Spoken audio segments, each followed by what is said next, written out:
Jai Hind officers. Today we are going to start a chapter on force and motion. आज हम पढ़ेंगे motion and force क्या होती है, किस तरीके के उसके कैरेक्टरिस्टिक्स होते हैं, कैसे क्वेश्चंस आता है और किस तरीके से हम उसको सॉल्व करने वाले हैं। पहले कंसेप्चुअल हम स्ट्रांग हो जाते हैं इसके ऊपर और कुछ फॉर्मूलाज को देखेंगे, ग्राफ देखेंगे और बेटर अंडरस्टैंडिंग पाएंगे इसके ऊपर। चलिए साथियों, शुरू करते हैं chapter force and motion. NDA, AFCAT and CDS level पे हम आज देखने जा रहे हैं। तो लेट्स स्टार्ट विद फोर्स कि फोर्स क्या है। आप पहले ही पढ़ चुके हैं कि force is an just an push और पुल, उसी को हम फोर्स कहते हैं। अगर आप किसी चीज को पुश करते हैं अपनी ओर या पुल करते हैं, उसी को हम फोर्स कहते हैं। कि हमने 8-9 स्टैंडर्ड्स के अंदर भी पढ़ लिया है। और उसके अलावा भी फोर्स के बारे में और डेप्थ है, डिटेल है, वो अभी हम देखने जा रहे हैं। देखिए सिंपल इसका स्टेटमेंट है, push and pull that can change the state of motion and of object. ऐसा हर बार जरूरी नहीं है कि किसी फोर्स के लगने से आपको वहां पे मोशन देखने को मिले या कोई चेंज देखने को मिले। ऐसा हर बार जरूरी नहीं है। तो सर ऐसा जरूरी क्यों नहीं है? ऐसा जरूरी क्यों नहीं है वो चलो आगे देखेंगे। जब हम देखेंगे कि अनबैलेंस्ड एंड बैलेंस्ड फोर्स क्या होता है, तब आप इसकी बेटर अंडरस्टैंडिंग पाएंगे। यहाँ पे ये डेफिनेशन आपको पता होना चाहिए। उसी के साथ यहाँ पे ये भैया बॉक्स को धकेल रहे हैं, बॉक्स को धकेल रहे हैं तो किसी एक डायरेक्शन में फोर्स लगा रहा है, राइट? किसी एक डायरेक्शन में फोर्स लगा रहा है। इसका क्या मतलब हुआ कि जब भी भैया फोर्स लगती है, ये जो फोर्स लगती है, फोर्स एक डायरेक्शन में लगती है और डायरेक्शन के साथ कोई मैग्नीट्यूड जोड़ दिया जाता है, तब उसे हम कहते हैं कि ये एक वेक्टर क्वांटिटी है। कैसी क्वांटिटी है? ये एक वेक्टर क्वांटिटी है। वेक्टर क्वांटिटी और स्केलर क्वांटिटी में क्या फर्क होता है? आप में से कई लोग जानते होंगे कि वेक्टर क्वांटिटी उसको कहते हैं कि magnitude plus direction. Magnitude plus direction को हम वेक्टर क्वांटिटी कहते हैं। और स्केलर क्वांटिटी वो होती है जिसमें सिर्फ और सिर्फ मैग्नीट्यूड होता है, राइट? वहां पे डायरेक्शन नहीं होती। अगर इसका एग्जांपल ले तो स्केलर क्वांटिटी वो है कि जहां पे मैं ऐसा बोलूं कि मैं 100 की स्पीड से point A to point B तक गया। मैंने यहाँ पे ऐसा बताया 100 की स्पीड से point A to point B पे गया। यहाँ पे मैंने मेरी डायरेक्शन नहीं बताई। अगर मैं डायरेक्शन नहीं बताता और सिर्फ स्पीड बताता हूं, स्पीड, तो वो कहलाएगी ये स्केलर है। अगर मैं टाइम बताता हूं तो टाइम भी एक स्केलर क्वांटिटी है, उसमें कोई डायरेक्शन नहीं है। और अगर मैं फोर्स की बात करूं तो वो एक वेक्टर क्वांटिटी है। और अगर मैं ऐसा बोलूं कि मैं 80 किलोमीटर पर आवर की स्पीड से नॉर्थ टू ईस्ट डायरेक्शन में गया, तो ये मैंने क्या बताया? यहां पे मैंने ये बताया वेलोसिटी। और वेलोसिटी एक वेक्टर क्वांटिटी है। आपको पता होना चाहिए कि स्केलर एंड वेक्टर के बीच का क्या फर्क है। ऐसे ही हमारी फोर्स जो है वो एक डायरेक्शन में लगने के कारण हम फोर्स को वेक्टर क्वांटिटी कहेंगे। ग्रेविटेशनल फोर्स भी नीचे की ओर, धरती की ओर लगती है तो हम जी की वैल्यू प्लस लेते हैं। और जब किसी ऑब्जेक्ट को ऊपर की ओर फेंका जाता है, किसी ऑब्जेक्ट को ऊपर की ओर फेंका जाता है, तब हम जी की वैल्यू माइनस लेते हैं। क्यों? क्योंकि फोर्स एक वेक्टर क्वांटिटी है, ये आपको पता होना चाहिए। चलिए, और उसको जब भी रिप्रेजेंट करेंगे हम सिंबल एफ की तरीके से उसको रिप्रेजेंट करेंगे। और यूनिट ऑफ फोर्सेस, ये हमें पता होना काफी जरूरी है कि फोर्स की क्या यूनिट्स है। फोर्स को न्यूटन सर के, उसके अंदर न्यूटन सर ने जो अपना योगदान दिया है विज्ञान के क्षेत्र में, हम फोर्स को न्यूटन के सिंबल से इंडिकेट करता है, एन को दर्शाता है। इसी के साथ जब डायमेंशन फॉर्मूला की बात करी जाए, 11th में आपने पढ़ा होगा कि डायमेंशन की बात करी जाए तो फोर्स की डायमेंशन MLT-2 है, जो आपको पता होनी चाहिए। डायमेंशन फॉर्मूला पे हर साल एनडीए में 2 से 3 क्वेश्चन पूछ लिए जाते हैं। एवरी ईयर 2 से 3 क्वेश्चन सिर्फ और सिर्फ डायमेंशन फॉर्मूला पे होता है। तो इसलिए बड़ा इंपॉर्टेंट है कि हमको फोर्स का MLT-2 पता हो कि इसका डायमेंशन क्या है।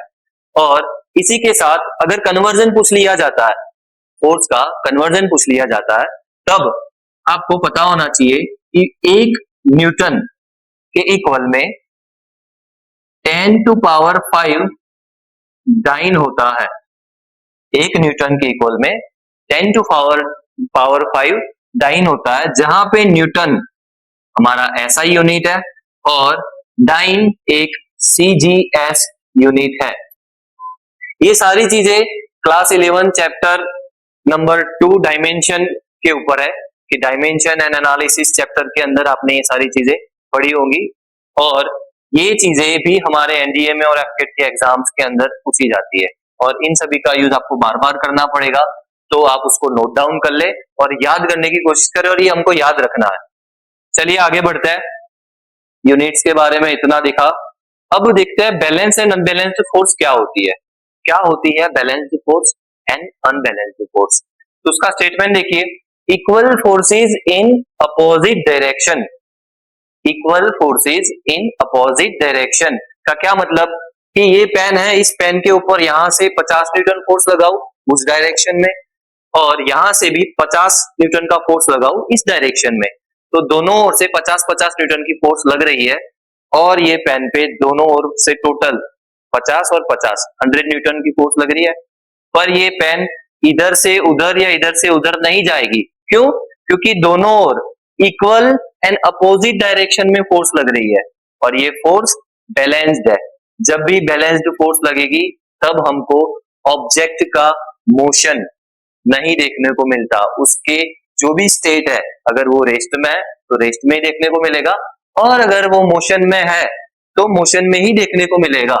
इसका सीधा ये मतलब है कि जब कोई चीज मोशन में है और उसके ऊपर बैलेंस्ड फोर्स लगे, जब कोई चीज मोशन में है और उसके ऊपर बैलेंस्ड फोर्स लगे, तब भी वो अपनी स्टेट को चेंज नहीं करता। It will continue its whatever state में वो है वो कंटिन्यू रखेगा।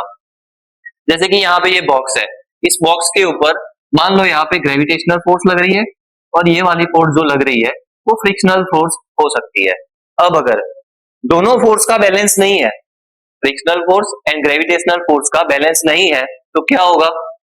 या तो ये बॉक्स नीचे जाएगा या ऊपर की ओर। नीचे की ओर जाने की संभावना ज्यादा है ग्रेविटेशनल फोर्स ज्यादा होने की वजह से। तो क्या होगा, जब फोर्स जो ये फ्रिक्शनल वाली है और ग्रेविटेशनल वाली दोनों बैलेंस में होगी, तो बॉक्स नीचे गिरेगा क्या?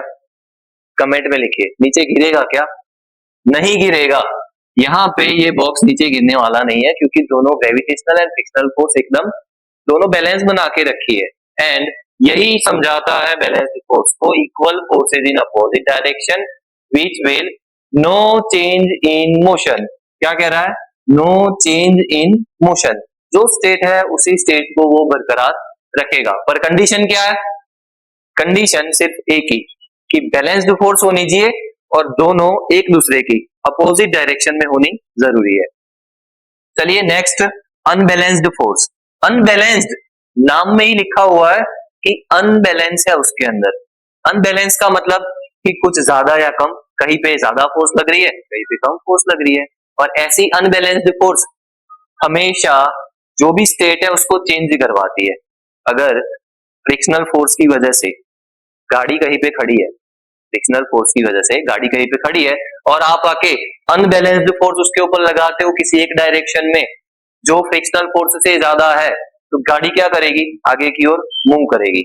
यानी जब भी अनबैलेंस्ड फोर्स लगेगा तो वो फोर्स हमेशा स्टेट को चेंज करेगी। रेस्ट में है तो मोशन में ला सकती है, मोशन में है तो रेस्ट में ला सकती है। ऐसा भी हो सकता है कि मोशन में है तो मोशन की स्पीड को वो बढ़ा सकता है या घटा भी सकता है। ये सारी पॉसिबिलिटीज अनबैलेंस्ड फोर्स के साथ है। चलिए देखते हैं डेफिनेशन। अनइक्वल फोर्सेज और forces in the same direction. Force unequal हो सकती है, या अगर इक्वल भी है तो डायरेक्शन उनकी सेम रहेगी। जैसे दो लोग मिलके गाड़ी को धक्का लगा रहे हैं, दोनों गाड़ी को धक्का लगा रहे हैं, एक जैसा ही न्यूटन का फोर्स गाड़ी पे लगा रहे हैं, पर डायरेक्शन कैसी है? दोनों की सेम डायरेक्शन है। सेम डायरेक्शन होने की वजह से यहाँ पे हमको फ्रिक्शनल के अपोजिट एक फोर्स देखने को मिलेगी जो अनबैलेंस्ड फोर्स कहलाएगी, और उसी की वजह से हमको वहां पे मोशन देखने को मिलेगा कि causes a change in motion, either accelerate और डी एक्सेलरेशन। ये हमको देखने को मिलता है अनबैलेंस्ड फोर्स की वजह से। तो बच्चों समझ में आ गया होगा कि sir balanced force and unbalanced force के अंदर दो बातें इंपॉर्टेंट है। बैलेंस फोर्स के अंदर डायरेक्शन एक दूसरे के अपोजिट होगी, और अनबैलेंस्ड फोर्स में डायरेक्शन अपोजिट भी हो सकती है, सेम भी हो सकती है, पर बड़ा जो दोनों के अंदर डिफरेंस है वो है जो फोर्स लग रही है उसका। बैलेंस्ड फोर्स में फोर्स एक जैसी लगेगी दोनों ओर से, और अनबैलेंस्ड फोर्स में जो फोर्स लगने जा रही है वो फोर्स हमेशा अनइक्वल होगी, उसका रेशियो आगे पीछे ऊपर नीचे ज्यादा या कम देखने को मिल सकता है, और इसीलिए इसको अनबैलेंस्ड फोर्स कहते हैं। और अनबैलेंस्ड फोर्स हमेशा चेंज करवाती है मोशन में, ये हमें याद रहना चाहिए। चलिए आगे बढ़ते हैं। अब टाइप्स ऑफ फोर्सेस देखिए, कितनी सारी फोर्सेस है। Gravitational force, electromagnetic force, strong nuclear force, weak nuclear force, frictional force, tension force, normal force, applied force, spring force, beyond force Archimedes sir वाली, and direct force, magnetic force, elastic force. Sir इतनी सारी forces हमको पढ़नी पड़ेगी क्या? आप जो ये सारी स्लाइड में रखी है ये सारी लिखेंगे, सारी पढ़ेंगे? नहीं, ये सारी हमको पढ़ने की जरूरत नहीं है। कुछ कुछ फोर्सेस है जो हमको यहाँ पे पढ़नी है, जिसमें ग्रेविटेशनल है, इलेक्ट्रोमैग्नेटिक है, और ज्यादा फ्रिक्शनल के बारे में भी कुछ सवाल आपको देखने को मिलेंगे, और मैग्नेटिक। इतनी फोर्स हमको पढ़ने की जरूरत है, ज्यादा डिटेल में नहीं जाना, जबकि ग्रेविटेशन का पूरा चैप्टर है, इलेक्ट्रोमैग्नेटिक का भी चैप्टर है, वो हम कवर करेंगे। पर फिलहाल अभी आपको पता होना चाहिए कि फोर्स का मतलब पुश एंड पुल ही नहीं है, उसके अलावा ये सारी भी जो है इनको फोर्स ही कहा जाता है। जैसे कोई छोटा एटम है ना, और एटम भी उसका न्यूक्लियस इलेक्ट्रॉन को अपनी ओर खींच रहा है, ये भी एक फोर्स है। यानी कि हर जगह हमारे आसपास फोर्सेस लग रही है, अलग अलग प्रकार की फोर्सेस है, ये सारी फिजिक्स के अंदर पढ़नी होती है। पर फिलहाल कॉम्पिटिटिव बेस के अंदर हमको पता होना चाहिए कि फोर्सेस का मतलब लिमिटेशन नहीं है, there are number of forces. तो चलिए इसमें स्पेसिफिक अभी हम जो पढ़ने वाले हैं वो मोशन, फोर्स इन मोशन के बारे में, जिसके अंदर न्यूटन सर के लॉज देखेंगे और ये सारी चीजें। चलिए आगे बढ़ते हैं, स्टार्ट करते हैं मोशन के बारे में। क्या होता है मोशन? मोशन क्या होता है? मोशन यानी किसी भी चीज का हिलना डुलना, किसके रिस्पेक्ट में? उसके सराउंडिंग के रिस्पेक्ट में। कैसे? चलिए स्टेटमेंट देखते हैं और इसको समझते हैं कि motion is the change in the position of an object with respect to its surroundings. क्या कह रहा है यहाँ पे? Change in the position of an object with respect to its surroundings in a given interval of time. अब कुछ बच्चों को समझ आ गया होगा, पर कुछ को समझ नहीं आ गया, सर यहाँ पे सराउंडिंग्स का क्या लेना देना है? तो ध्यान से सुनिए, आप एक ट्रेन के डब्बे में बैठे हुए हैं जिसकी खिड़कियां बंद है। इस ट्रेन के अंदर जब आप बैठे हुए अपने सामने की ओर चेयर पे या उधर बैठे हुए अपने दोस्तों को देख रहे हो, तो आपको कैसे दिखेंगे? रेस्ट में दिखेंगे। ट्रेन आपकी चल रही है पर आपको वो रेस्ट में दिखेंगे। क्यों? क्योंकि आप दोनों एक जैसी स्पीड से बढ़ रहे हो, पर बंद है पूरा सरफेस, उसका डिब्बा जो है वो बंद है, तो आपको लगेगा कि आप रेस्ट में बैठे हुए। कार में भी ऐसा होता है कि कार में जब हम मोबाइल को देख रहे हैं, आसपास अपने बातें कर रहे हैं, तो हमको सब सारी चीजें रेस्ट में लगती है। जैसे ही ट्रेन की खिड़की के बाहर, कार की खिड़की के बाहर हम देखते हैं, वैसे ही हमको लगता है भाई ये तो मोशन चल रहा है। और कई बार आप में से कई लोगों ने एक्सपीरियंस किया होगा कि ट्रेन में हम बैठे हुए और हमारी ट्रेन चल नहीं रही है, स्टेशन पे रुकी हुई है, पर जब पास वाली ट्रेन चलना चालू करती है तो हमको लगता है हमारी ट्रेन चल दी, जबकि हमारी ट्रेन तो वहीं पे रुकी हुई होती है। ऐसा कई लोगों ने आप में से एक्सपीरियंस किया होगा। जिन जिन लोगों ने एक्सपीरियंस किया है वो कमेंट करे और बताए कि हाँ सर ये हुआ है, ट्रेन में बैठे हुए हो, पास की ट्रेन चलने लग गई और आपकी ट्रेन वहीं रुकी है, फिर भी आपको फील होता है कि आप मोशन में हो। ये क्यों हो रहा है? ये सारी चीजें जो हो रही है ये सिर्फ और सिर्फ सराउंडिंग्स की वजह से हो रही है। आप जब भी अपनी कार की खिड़की बंद रखेंगे और चल रही है गाड़ी, आपको ज्यादा पता नहीं चलेगा कितनी स्पीड है, जब तक आप स्पीडोमीटर को ना देखें। जैसे ही खिड़की के अंदर देखते हो या खिड़की खोल के देखते हो पर्दा हटा के, तो आपको तुरंत पता लगता है अरे भाई साहब इतनी ज्यादा स्पीड है या इतनी कम स्पीड है। ये कैसे पता लगता है? कि मैं जैसे यहाँ पे खड़ा हूँ, इस जगह पे मैं खड़ा हूँ और ये बोर्ड भी मेरे साथ स्टेशनरी पोजीशन में है। अब मैं मूव कर रहा हूँ, ऐसे ऐसे ऐसे मैं मूव कर रहा हूँ, हिल डुल रहा हूँ, तो ये जो मेरा मोशन के अंदर चेंज आ रहा है, बोर्ड के रिस्पेक्ट में मैं अपनी पोजीशन को चेंज कर रहा हूँ। बोर्ड एक रेफरेंस पॉइंट है, इस रेफरेंस पॉइंट के रिस्पेक्ट में मैं अपनी पोजीशन चेंज कर रहा हूं, इसीलिए आपको मैं मोशन में दिख रहा हूं। क्या अभी आपको ऐसा लग रहा है कि आप 1 लाख किलोमीटर की स्पीड से घूम रहे हो? क्या कह रहे हो सर, हम तो बस बैठ के वीडियो देख रहे हैं। अभी आप कैसे कह सकते हो कि 1 लाख किलोमीटर की स्पीड से आप घूम रहे हो? We don't believe you, right? आप विश्वास नहीं करोगे, पर मैं बताता हूं कि आप अर्थ के अंदर रह रहे हो, तो जरूर आपकी स्पीड 1 लाख किलोमीटर प्रति आवर की है, कि जो अर्थ सन के अराउंड गोल गोल घूम रही है, और अपनी एक्सिस पे ही गोल गोल जो घूम रही है वो तो 1600 किलोमीटर की स्पीड से चल रहे हो। पर आपको फील हो रही है क्या? वो स्पीड आपको फील हो रही है? नहीं, वो स्पीड हमको इसलिए फील नहीं हो रही है क्योंकि भैया हम सारी चीजों के साथ रेस्ट में है, ये चीजें भी हमारे साथ चल रही है। अगर हमको हमारा मोशन देखना हो तो हमको अर्थ से बाहर स्पेस में जाना होगा, और स्पेस में जाएंगे तब हमको पता चलेगा कि भैया इतनी स्पीड से चल रहे थे हम। तो ये सारा जो खेल है, सारा खेल सिर्फ और सिर्फ सराउंडिंग्स का है, कि सराउंडिंग्स अगर स्टेशनरी है, आपके साथ ही चल रही है, तो आपको रेस्ट में लगेगा, और सराउंडिंग अगर स्टॉप है या चल रही है तो आपको लगेगा कि आप मोशन में हो। इसीलिए कहा गया है कि the change in position of an object with respect to its surrounding is called motion. I hope आप सभी को समझ आ गया होगा। और ये मोशन के बारे में यहाँ पे स्काई डाइविंग करते हुए भैया आपको बेटर समझा सकते हैं, कि जैसे स्काई डाइविंग 3 दोस्त कर रहे हैं और पकड़ के रखे अपना हाथ और एक दूसरे के सामने देख रहे हैं। सबको क्या लगता है कि हम सब रेस्ट में, फोर्स फील हो रही होती है, पर लगता है कि हम एक मोशन में ही है, सारे एक रेस्ट में ही है। पर जैसे ही स्काई डाइविंग कर रहे हैं, नीचे देखेंगे, आसपास देखेंगे, तो उनको पता लगेगा भाई इतनी सारी स्पीड से हम नीचे जा रहे हैं, आसपास सारी चीजें तेजी से नीचे जा रही है। ये सारा खेल सराउंडिंग्स का है दोस्तों। चलिए आगे देखते हैं इसमें मोशन के बारे में, कि टाइप्स ऑफ मोशन क्या है, कौन कौन से इनके टाइप्स है। लीनियर मोशन है, सर्कुलर मोशन है, रोटेशनल मोशन है, ऑसिलेटरी मोशन है, रैंडम मोशन है। तो लीनियर मोशन उसको कहेंगे कि movement along a straight path. अगर कोई सीधा रास्ता है, हाईवे है, और वहां पे कोई गाड़ी ऐसे सीधी जा रही है, तो वो लीनियर कंडीशन में ऐसा कहा जाएगा, लीनियर मोशन में है, ऐसा हम कहेंगे। एक्स एक्सिस पर अगर कोई सीधी फ्रेम में ट्रैवल कर रहा है, लीनियर मोशन, तो उसको लीनियर कहेंगे, ये आसान है समझना। सर्कुलर, तो वर्ड में सर्कुलर यानी कि एक गोल पाथ के ऊपर वो अपना मोशन कर रहा है। रोटेशनल मोशन, रोटेशनल मोशन के अंदर एक ही चीज, ये जैसे पेन है जैसे रोटेट कर रही है, गोल गोल गोल गोल गोल रोटेट कर रही है, इसको रोटेशनल मोशन हम जानते हैं। वर्ड से ही आप समझ पा रहे होंगे। ऑसिलेटरी मोशन, तो जो पेंडुलम का मोशन होता है, ऐसे ऐसे ऐसे जो जाता है, उसको हम ऑसिलेटरी, ऑसिलेशंस करना, ऑसिलेटरी मोशंस जिसको हम जानते हैं, कि जिसके अंदर back and fourth motion around the central point, back and fourth उसका मोशन रहता है, उसको हम जानते हैं कि ये ऑसिलेटरी मोशन है।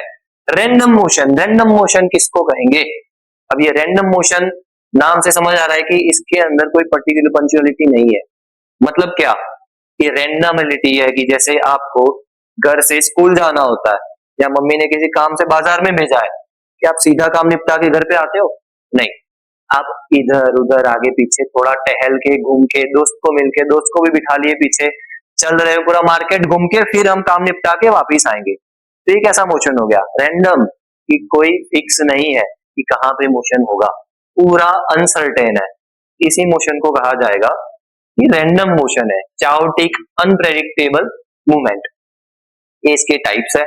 और आगे देखते हैं कि motion in 1 dimension, 2 dimension and 3 dimension, ये बड़ा इंपॉर्टेंट है।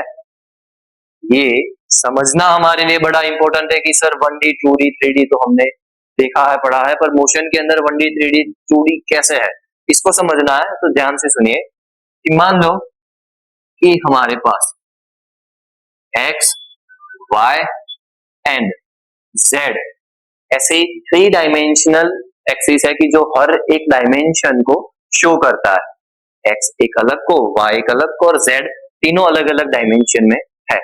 अब जब बात करते हैं motion in one dimension, motion in a one dimension, तो वहां पे सिर्फ एक ही एक्सिस, एक्स लिया तो एक्स की बात, वाई लिया तो वाई या जेड लिया जाए, किसी एक ही एक्सिस पर होता हुआ मोशन हम कहेंगे कि सर ये one directional one D motion है। अगर आप कहो कि एक रस्सी लेता हूं मैं, उस रस्सी पे मैं किसी चींटी या मकड़ी को रख दूं, एक रस्सी लूं और उसके ऊपर चींटी या मकड़ी को रख दूं और उसको छोड़ दूं, तो उसके पास ऑप्शन क्या रहेगा कि या तो वो आगे जा सकती है या तो वो पीछे जा सकती है, ऊपर नीचे या इधर आगे पीछे किसी और डायमेंशन में वो मूव नहीं कर सकती, वो कहीं और जा ही नहीं पाएगी, उसको या तो आगे जाना पड़ेगा या तो पीछे, यानी कि किसी एक एक्स एक्सिस पर ही उसको मूवमेंट करना होगा। और ऐसी मूवमेंट को हम जानते हैं क्या कि सर यहाँ पे वन डायमेंशन वाला मोशन हमको देखने को मिल रहा है। ये चीटी वाला एग्जांपल याद रखिए, आसानी से आपको समझ आ जाएगा कि कौन सा है। चलिए 2D को देखते हैं, टू डायमेंशनल वाला, यहाँ पे कोई भी दो डायमेंशन इन्वॉल्व होगी। 2D, टू वर्ड से भी हमको इतना पता लगा है, हम इतने तो समझदार है, स्मार्ट है, राइट। टू डायमेंशन, इसमें कैसे सर, इसका भी कोई आसान एग्जांपल बता दो। तो इसके अंदर मान लो कि कोई पेपर है, पेपर के ऊपर आपने चीटी को रख दिया, अब चीटी कहाँ जाएगी, पेपर के ऊपर हर जगह वो घूम सकती है, इधर आगे पीछे ऊपर नीचे हर जगह वो जा सकती है पेपर के ऊपर। अब ये चीटी जितने भी डायमेंशन में जा सकती है पेपर के ऊपर, वो सारा 2D कहलाएगा, वो सारा का सारा 2D कहलाएगा। चलिए अब 3D को समझ लेते हैं कि 3D का क्या मतलब है, 3D मोशन किस तरीके से होता है।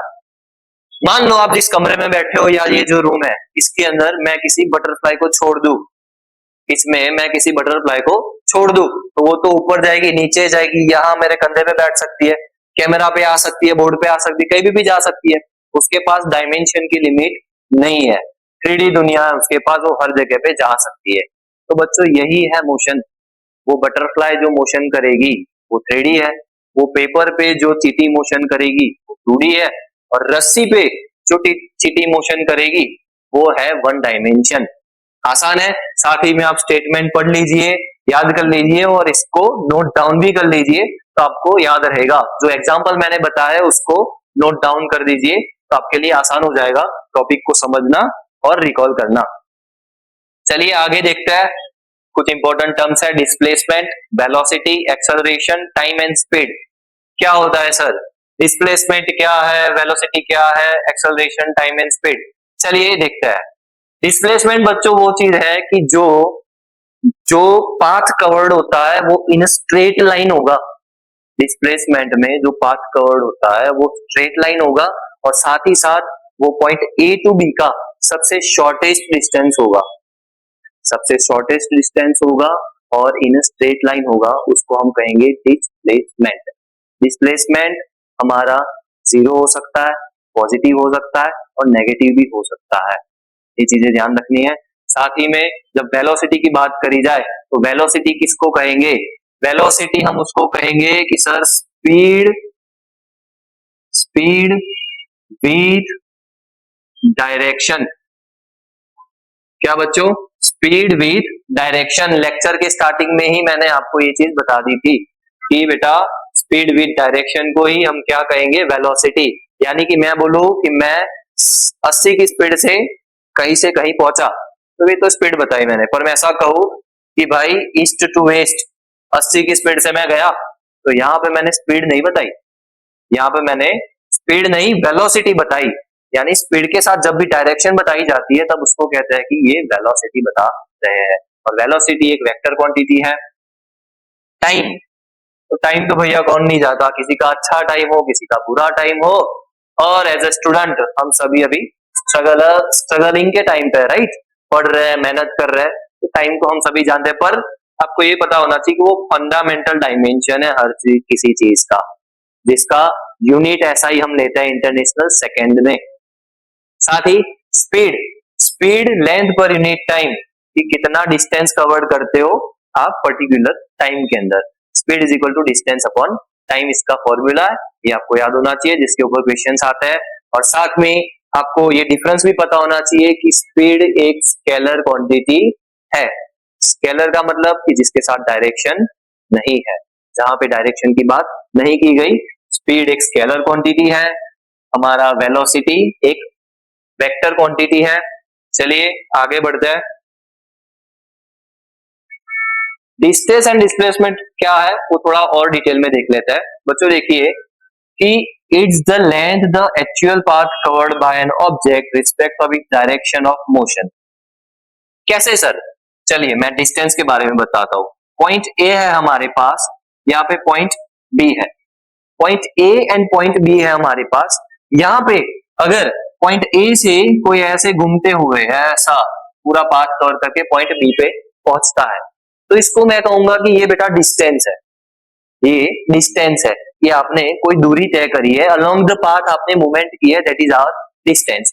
पर जब बात करते हैं डिस्प्लेसमेंट की, जब बात करते हैं डिस्प्लेसमेंट की, तो वहां पे आपने जो पाथ कवर किया है, ये जो पूरा पाथ कवर किया है उसको कोई ध्यान नहीं देता, उसको ध्यान में लिया ही नहीं जाता।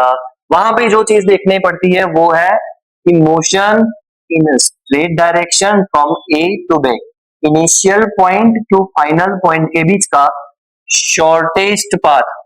कैसा? Shortest and straight. Shortest and straight. Displacement is the shortest distance between the initial and the final position of an object in given direction.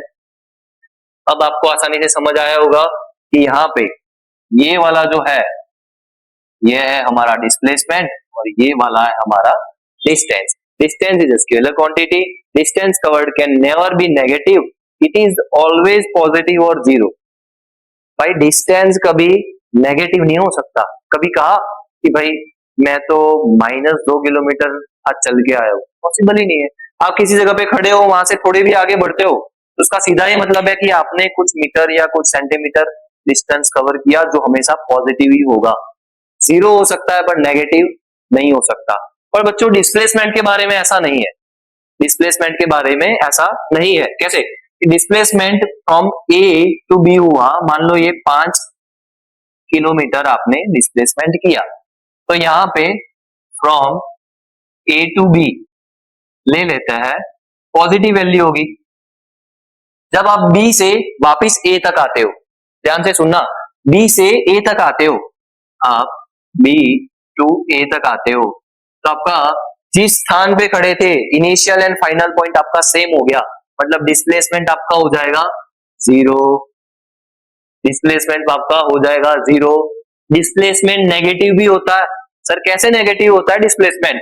देखिए ए से स्टार्ट किया था, बी तक गए, बी से ए तक आ गए, और ए से अगर आप इस डायरेक्शन में चले जाओ किसी पॉइंट सी तक, इधर किसी पॉइंट सी तक चले जाओ, तो अब आपका जो डिस्प्लेसमेंट है ए टू सी का वो कहलाएगा नेगेटिव। अब आपने नेगेटिव किया क्या? Displacement.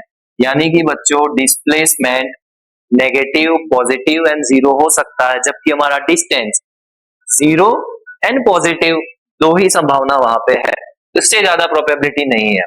Distance between two given points में be same different for a different path chosen. कि भाई दो ए से बी के लिए मैं अगर ये वाला रास्ता पकड़ता तो भाई डिस्टेंस मेरा चेंज हो सकता है। मान लो आपको स्कूल जाना है घर से, तो आप पूरा बाजार घूम के भी जा सकते हो, कहीं और घूम के गेड़ी मार के, या तो सीधा सीधा जो रास्ता है वहां पे भी जा सकते हो। डिस्टेंस आप इक्वल भी कर सकते हो या अनइक्वल भी ज्यादा भी कर सकते हो, ये आपके ऊपर है। शॉर्टकट ले लो तो कम भी हो सकता है, यानी डिस्टेंस के अंदर छेड़छाड़ कर सकते हैं, और डिस्प्लेसमेंट के अंदर छेड़छाड़ नहीं कर सकते। पॉइंट ए टू बी भैया उसमें कुछ भी ना ज्यादा होना ना कम होना। डिस्प्लेसमेंट हमेशा आपका घर से आपकी स्कूल का सेम ही रहेगा, डिस्प्लेसमेंट सेम ही रहेगा, वो आप चेंज कर सकते नहीं हो। डिस्प्लेसमेंट को चेंज करने के लिए क्या करना पड़ेगा? सर पोजीशन ही चेंज करनी पड़ेगी, जो हमारा पॉइंट ए टू बी है, उसके अलावा और कोई रास्ता नहीं है। चलो आप समझदार हो। Displacement between two given points is always the same, हमेशा सेम ही रहना है, उसमें चेंज आना नहीं है। तो यही था बच्चों, आपको पता होना चाहिए, इसको नोट डाउन कर लेना, बड़ा इंपॉर्टेंट है इसका डिफरेंस। और इसी के ऊपर कंसेप्चुअल क्वेश्चंस बनते हैं, जो क्वेश्चंस आप देखेंगे एग्जाम में, तो आपको बस डिस्टिंग्विश करना होगा, क्योंकि फिजिक्स के अंदर मोस्टली क्वेश्चन जब बनेंगे तो वो क्वेश्चंस होता है कि कंसेप्चुअल बेस पे भी कई क्वेश्चन बनेंगे, कि जो आप देख के समझ जाएंगे कि यहाँ पे डिस्प्लेसमेंट जीरो है, कैलकुलेशन करने की जरूरत ही नहीं है, सीधा आंसर जीरो दो और आगे बढ़ जाओ। पर वो कब? जब आपको इसका डिफरेंस अच्छे से पता होगा, आपको ये याद होगा कि ऐसे दोनों के बीच में ये सारी छोटी छोटी चीजें हैं। चलिए आगे बढ़ते हैं, कुछ फॉर्मूलाज की बात कर लेते हैं जो हम यूज करेंगे कैलकुलेशंस के लिए। कैलकुलेशंस के अंदर कौन से फॉर्मूला जरूरी है वो देख लेते हैं। जो आपने पहले भी स्टैंडर्ड 9 में पढ़ लिया होगा वही फॉर्मूला है, V is equal to U plus AT, S is equal to UT plus half A T square. दूसरा है 2AS equal to V square minus U square. ये मेन फॉर्मूला है जो आपको याद होने चाहिए, कि जो बड़े इंपॉर्टेंट है। कई बार आपको एक ही जगह पे G लिखा हुआ मिल सकता है, इस S की जगह पे S क्या डिनोट करता है? S डिस्प्लेसमेंट को डिनोट करता है। इस S की जगह पे आपको H भी देखने को मिल सकता है, पर ये मेन फंडामेंटल है। अगर कुछ क्वेश्चंस बनेंगे कि अगर आपने किसी चीज को ऊपर उछाल दिया तो G का वैल्यू वहां पे कैसा होगा? नेगेटिव होगा। तो वहां पे अगर इसी फॉर्मूला में चेंज करे तो क्या बन जाएगा? V is equal to U minus G T. अगर कोई चीज ऊपर से नीचे की ओर आ रही है, अगर कोई चीज ऊपर से नीचे की ओर आ रही है, तब ये फॉर्मूला कैसा होगा? V is equal to U plus G T. और यही कन्वर्जन बाकी सारों में भी फॉलो होता है, पर आपको पता होना चाहिए कि कहाँ इनको अप्लाई करना है। मेन तीन फॉर्मूला है, तीन फॉर्मूला आपने रट लिए तो आपका काम बन जाएगा। अगर आपको इसमें से एक्सेलरेशन फाइंड करनी है तो एक्सेलरेशन के लिए इसमें से आप चेंज कर लीजिए, a is equal to me minus U by T. Acceleration का फॉर्मूला हो गया, और इसके ऊपर से कई सारे क्वेश्चन हम कर सकते हैं। पर ये कब? कि जब आपको ये तीनों फॉर्मूला बड़े अच्छे से याद हो, आपने रट लिए हो। इनके ऊपर प्रैक्टिस करेंगे, कुछ कुछ क्वेश्चन देखेंगे, इतने सारे न्यूमेरिकल्स अभी नहीं लगा पाएंगे, बट आपको आइडिया हो जाए उतने न्यूमेरिकल्स यहाँ पे हम देखेंगे। और कुछ ग्राफ्स के बारे में जानते हैं कि किस तरीके के ग्राफ, हमको ग्राफ रीड करना बड़ा जरूरी है। ग्राफ्स हमको पता होने चाहिए। कुछ एफकेट वाले जब हवाई जहाज को चलाएंगे, प्लेन वेन चलाएंगे, तब उनको समझ आएगा कि भाई ये फिजिक्स के जो ग्राफ पड़े थे वो किस तरीके से हमारे काम में आ रहे हैं। यहाँ पे देखिए, वेलोसिटी बाय टाइम का अगर आपको ग्राफ मिले तो उस ग्राफ को क्या कहेंगे? पहला क्वेश्चन तो ऐसा है कि ये वेलोसिटी बाय टाइम का ग्राफ हमको दिखाता क्या है, शो क्या करता है, कहना क्या चाहते हो? ठीक ऐसा ही वेलोसिटी बाय टाइम का सीधा मतलब होता है एक्सेलरेशन। एक्सेलरेशन के बारे में हमने क्या पढ़ा है? Change in velocity, the rate of change of velocity को ही हम एक्सेलरेशन कहते हैं। यानी कि ये ग्राफ जो दिखाएगा वो होगा भैया हमारा एक्सेलरेशन। अगर ये ग्राफ ऐसे है, ये ग्राफ ऐसे है, इसका क्या मतलब हुआ? यहाँ पे हमको यूनिफॉर्म एक्सेलरेशन देखने को मिल रहा है। क्या? यूनिफॉर्म एक्सेलरेशन हमको ऐसा ग्राफ शो करता है। अगर नॉन यूनिफॉर्म हुआ तो कुछ ऐसा ग्राफ मिलेगा v बाई टी का। यूनिफॉर्म है तो स्ट्रेट लाइन ऐसी मिलेगी, नॉन यूनिफॉर्म है तो कुछ ऐसा। और अगर वहां पे किसी स्पीड पे आगे एक्सेलरेशन हो ही नहीं रहा तो आपको ऐसा स्ट्रेट लाइन देखने को मिलेगा। अगर वहां पे एक्सेलरेशन नहीं पर डी एक्सेलरेशन हो रहा है, एक्सेलरेशन नहीं पर डी एक्सेलरेशन हो रहा है, तो वहां पे हमको जो ग्राफ देखने को मिलेगा वो कुछ ऐसा होगा नीचे की ओर। तो सिंपली हम ऐसे ग्राफ्स को देख के ही बता सकते हैं कि हमको यहाँ पे एक्सेलरेशन, डी एक्सेलरेशन, यहाँ पे हमको वहां पे कांस्टेंट स्पीड है उसकी, या एक्सेलरेशन जीरो हो गया है, या वहां पे किस पॉइंट पे एक्सेलरेशन हो रहा है, यूनिफॉर्म मोशन है या नॉन यूनिफॉर्म मोशन है। ये सारी चीजें हम आइडेंटिफाई कर सकते हैं कब? कि जब हमको बेसिक आइडिया हो कि कैसे ये ग्राफ वर्क करते हैं। साथ ही में एक और चीज जो बड़ी इंपॉर्टेंट है जानना, कि अगर किसी ग्राफ में आपको ऐसे पॉइंट ए टू बी ऐसे वैल्यूज मिल रही है, ऐसा ग्राफ इंडिकेट किया है और ऑप्शन दिए हुए हैं, तो वहां पे हमको ये याद रखना है कि वैल्यूज इसकी सारी प्लस में आएंगी, वैल्यूज इसकी सारी प्लस में आएंगी। क्यों? क्योंकि एक्सेलरेट हो रहा है, एक्सेलरेशन में हमेशा वैल्यूज प्लस में मिलेंगी। और जब ग्राफ ऐसे सीधा होता है बी टू सी, तो वहां पे आपको वैल्यू कांस्टेंट या जीरो मिलेगी, वहां पे वैल्यू कांस्टेंट या जीरो मिलेगी। और जब डी एक्सेलरेशन हो रहा है ऐसे नीचे की ओर सी टू डी बता देते हैं, सी टू डी बता देते हैं, वहां पे वैल्यू हमको नेगेटिव मिलेगी। बच्चों ये बड़ा इंपॉर्टेंट है कि जब भी किसी क्वेश्चन में आप देखते हो कि डी एक्सेलरेशन हो रहा है, रिटार्डेशन हो रहा है, वहां पे हमेशा जो भी आपका एक्सेलरेशन का आंसर आने वाला है वो नेगेटिव होगा, माइनस होगा। याद रखना, तो कुछ क्वेश्चन तो बिना सॉल्व किए अंदाजे से लगा लोगे, टाइम वेस्ट होगा नहीं। ये चीजें आपको पता होनी चाहिए ग्राफ्स के बारे में, और हो सके तो नोट डाउन कर लेना। साथ ही अब the most important, Newton sir के 3 laws, first law, second law and third law, हमने पढ़े भी होंगे, सुना भी होगा बार बार, और यही सारी चीजें बार बार हमको याद भी करनी पड़ती है। पर आज इस तरीके से इसको देखता है कि एक ही बार में याद हो जाए, और इसकी जो मेन स्टेटमेंट है, इसके अंदर जो मेन बातें हमारे काम की है, जो एग्जाम में कॉम्पिटिटिव में फंडामेंटली कॉन्सेप्चुअली हम यूज करने वाले हैं, उसको देखते हैं। चलिए स्टार्ट करते हैं फर्स्ट लॉ ऑफ मोशन की ऊपर से। First law of motion, Newton sir का ये पहला लॉ, न्यूटन सर का ये पहला लॉ ऑफ इनर्शिया से भी जाना जाता है। अब सर बता दो ये इनर्शिया क्या होता है? इनर्शिया बेटा एक ही चीज है कि जिसको हम जानते हैं कि जो किसी भी स्टेट को, स्टेट हमारे पास कौन कौन सी है? रेस्ट और मोशन वाली, रेस्ट वाली स्टेट हो या मोशन वाली स्टेट हो, इन दोनों स्टेट को अपोज करेगा, उसी क्वांटिटी को हम कहते हैं इनर्शिया है। फिर भी सर समझ नहीं आया, एक और चीज बताओ। चलिए आप मस्त सुबह के 8 बजे सो रहे हो, गद्दे में और ठंड का माहौल है, मस्त सो रहे हो, अचानक से मम्मी आई, चादर वदर खींच ली और बोला बेटा फटाक से उठ जा। क्या आप तुरंत उठ जाते हो? तुरंत खड़े होके भागने लग जाते हो क्या? नहीं। क्यों? क्योंकि आपकी कंडीशन तो स्लीपिंग वाली थी, रेस्ट वाली थी, तो अचानक से खड़े होके मोशन में तो आप आने वाले नहीं हो। मूड ही नहीं करता बिस्तर से खड़े होके बाहर जाया जाए, हमारा मूड ही नहीं करता बाहर जाया जाए। क्यों? क्योंकि भैया हम रेस्ट के मोशन में है, हमारे पास रेस्ट का इनर्शिया है। अगर आप शाम को एकदम सोने के लिए जा रहे हो बेड में, तो क्या तुरंत से सो भी जाते हो? जैसे लेटे वैसे सो गए? नहीं, तुरंत हम सो भी नहीं सकते। क्यों? क्योंकि जागने का इनर्शिया है। ऐसे ही चीजों के अंदर इनर्शिया पाया जाता है कि जो किसी भी स्टेट को चेंज होने से रोकता है। यानी कि कोई गाड़ी है 80 किलोमीटर पर आवर की स्पीड से चल रही है, अब इस गाड़ी को मुझे अचानक से रेस्ट में लाना है, पॉसिबल है क्या?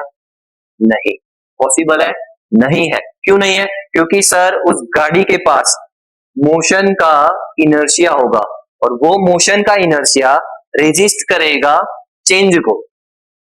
ऐसे ही अगर कोई गाड़ी खड़ी है स्टेशनरी पोजीशन में और उसको हम मोशन में लाना चाहे, तो वो गाड़ी तुरंत मोशन में नहीं आती, हमको एफर्ट लगाना पड़ता है, गाड़ी को और पुश करना पड़ता है, तब जाके वो अपना जो इनर्शिया है रेस्ट वाला उसको चेंज करके मोशन में कन्वर्ट होती है। यानी हमेशा ये आपको याद रखना है कि इस तरीके से चीजें वर्क करती है। इनर्शिया ऐसी क्वांटिटी है कि जो चेंज को रेजिस्ट करती है। इनर्शिया कैसी क्वांटिटी है? इनर्शिया चेंज को रेजिस्ट करती है। ये स्टेटमेंट बच्चों याद रखना। चलिए अब देखते हैं फर्स्ट लॉ ऑफ मोशन क्या कहता है। An object at rest will stay at rest and an object in motion will stay in a motion with the same speed and the same direction unless acted on by unbalanced external force। क्या कहा इसने कि भाई अगर कोई चीज motion में है तो मोशन में ही रहना चाहती है, क्योंकि उसके पास मोशन का इनर्शिया होगा। अगर कोई चीज रेस्ट में है तो रेस्ट में ही रहना चाहती है। क्यों? क्योंकि उसके पास रेस्ट का इनर्शिया होगा। until and unless, क्या बोल रहा है? until and unless unbalanced force is not applied, until and unless unbalanced force is not applied। अभी थोड़ी देर पहले हम देख गए कि अनबैलेंस्ड फोर्स कैसी है। अनबैलेंस्ड फोर्स वैसी फोर्स है कि जो स्टेट को चेंज कर देती है, बाकी बैलेंस फोर्स क्या करती है, चेंज नहीं कर पाती। इसीलिए यहाँ पे अनबैलेंस फोर्स को लिखा गया है।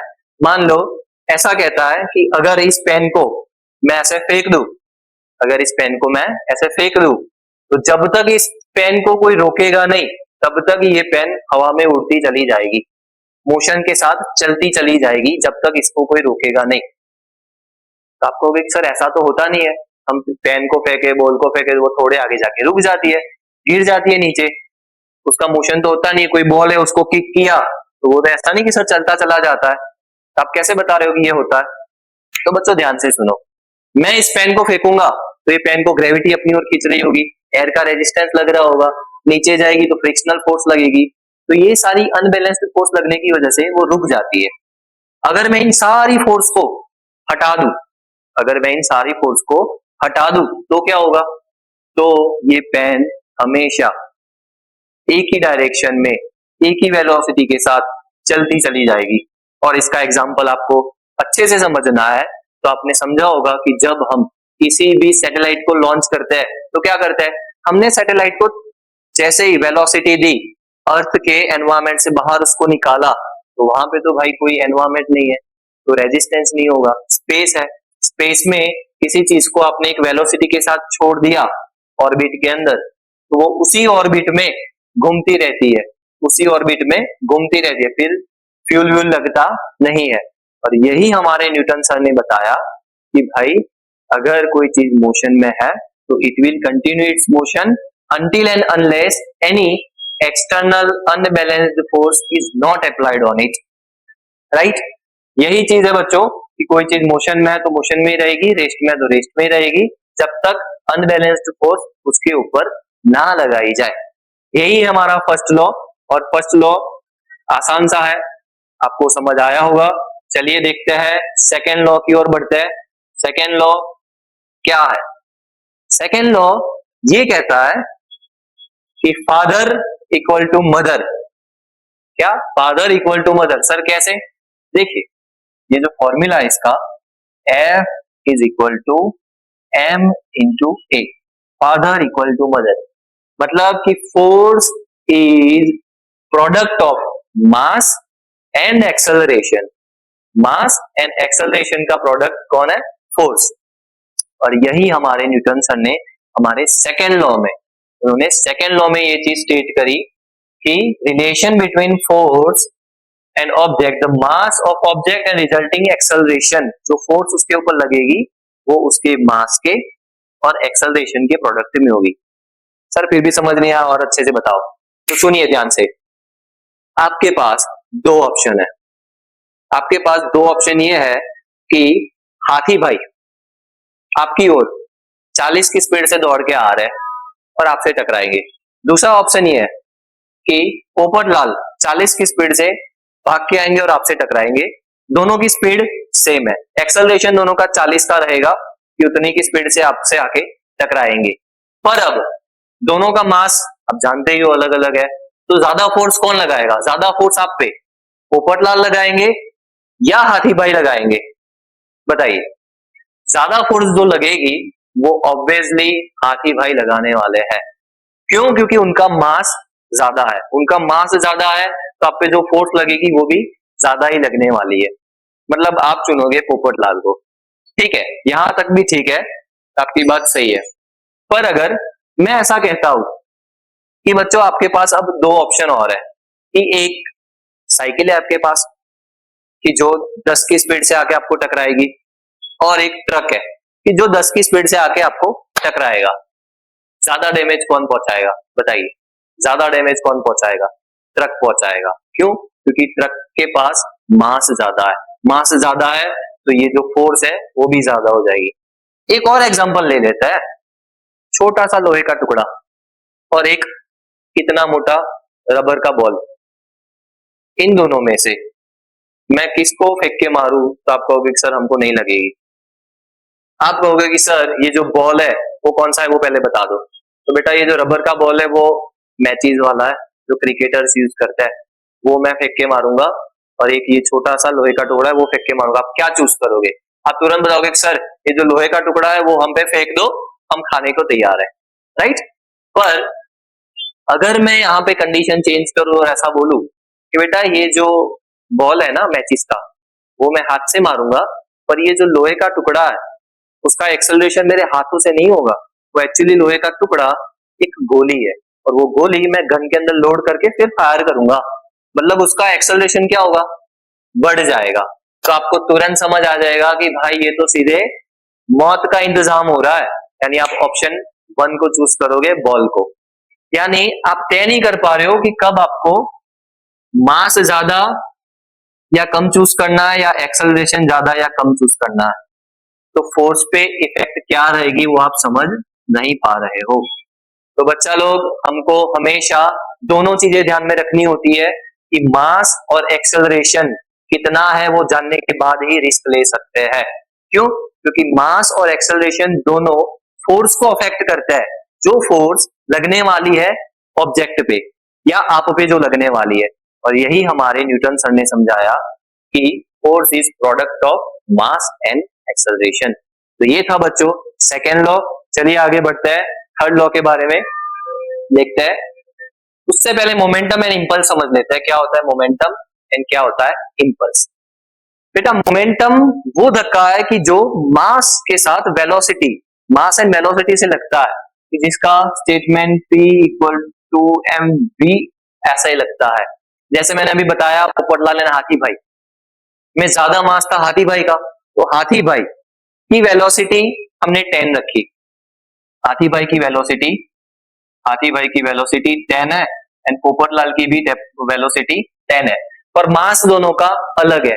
तो जो मोमेंटम लगेगा वो हाथी भाई का ज्यादा लगेगा और पोपटलाल का कम लगेगा, चाहे उनकी वेलोसिटी सेम हो, चाहे उनकी वेलोसिटी सेम हो, पर मोमेंटम का वैल्यू क्या होगा, चेंज हो जाएगा। क्यों? क्योंकि मोमेंटम डिपेंड करता है मास के ऊपर। जितना मास ज्यादा और एक्सेलरेशन होगा उतना ही मोमेंटम ज्यादा। कई बार वेलोसिटी भी उसमें काम करेगी कि वेलोसिटी अगर ज्यादा है छोटी सी बुलेट की, तब भी आपको जो धक्का लगेगा वो कैसा लगेगा, ज्यादा। इम्पैक्ट आएगा वो कैसा आएगा, ज्यादा आएगा। यही कहता है कि momentum is the product of objects mass and its velocity, और वो एक वेक्टर क्वांटिटी है, यानी कि वो एक डायरेक्शन में लगेगी, किसी एक डायरेक्शन में, जिसका ये वाला फॉर्मूला है जो आपको याद होना चाहिए। चलिए अब समझते हैं impulse. What is a impulse? तो इम्पल्स वो है कि जो छोटे से टाइम इंटरवल के लिए कोई बड़ा फोर्स लग जाए। कैसे? अगर आप बैठे हो सामने और मैं आपको जोर से चाटा मार दूं गाल पे, तो क्या होगा, एक फोर्स आपके गाल के ऊपर फ्रैक्शन ऑफ सेकंड के लिए लगेगी, उसी को हम कहेंगे ये इम्पल्सिव फोर्स है, ये इम्पल्स है। और जिसका फॉर्मूला है J is equal to force delta T या dt, ये हमें पता होना चाहिए। चलिए बच्चों, impulsive force and the momentum दोनों वर्ड्स हमें पता होने चाहिए। उसके बाद थर्ड लॉ ऑफ मोशन, क्या है third law of motion? Third law of motion को कर्मा भी कहा जाता है, कर्मा का law.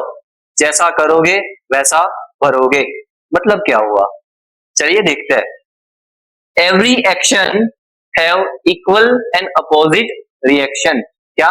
Every action has equal and opposite reaction, मतलब कि मैं अगर जोर से पंच मारू, मैं अगर जोर से पंच मारू किसी चीज पे या किसी इंसान पे, तो उस इंसान को उस चीज को लगेगी, पर क्या होगा, मेरे हाथ पे जो फोर्स लगेगी ना, मुझे भी तो चोट आएगी ना। तो यही है लॉ ऑफ कर्मा, जैसा करोगे वैसा करोगे। यहाँ पे क्या लिखा है देखिए, in other words if any object A exerts force on a B,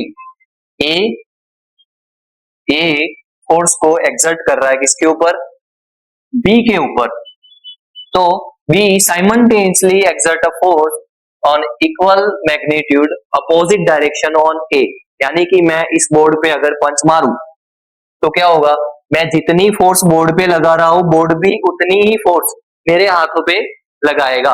और यही है law of Newton third, reaction has equal and opposite reaction. यहाँ पे पेंडुलम वाले में मैं जितना इसको खींचूंगा उतना ही ये वाला बॉल पीछे जाने वाला है।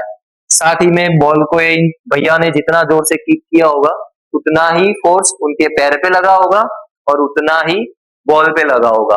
Equal and in opposite direction में फोर्स लगेगा और यही हमारा थर्ड लॉ है। चलिए बच्चों, आसान लॉ है ये थर्ड वाला। आगे देखते हैं हम। तीनों लॉ हमारे पूरे होते हैं। चलिए कुछ बेसिक से क्वेश्चंस है, आसान से क्वेश्चंस है, इसको देख लेते हैं और ये कैसे सॉल्व करना है ये हमारे लिए इंपॉर्टेंट है।